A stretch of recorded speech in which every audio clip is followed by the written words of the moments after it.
Today, I'm going to show you how to make t-shirt mockup in Canva. First, get your sticker or your logo if you want to use it. After that, click the sticker and go to Edit Photo.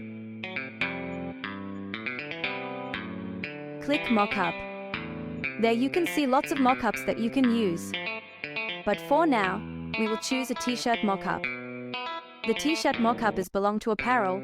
Choose one of your favorites and drag your sticker in the center of the t-shirt.